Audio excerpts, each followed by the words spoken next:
Hey friends, if you wish to know about privacy and security settings in Windows 11, then please watch this video. I will guide you through them.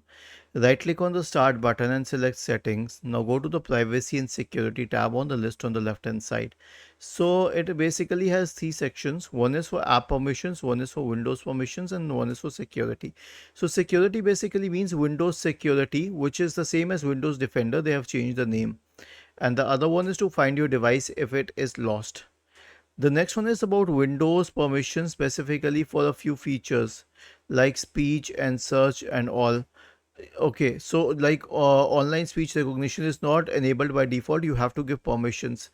The switches for these permissions are in the privacy and security tab. Okay, I will remove search history from here, but otherwise you can give or deny search permissions. The next is with apps. Now they don't mention apps in this list. They will mention the specific device for which the permission is required. For example, location, camera, microphone, notifications, etc. And then you can click on that service and then allow or deny the permissions to apps.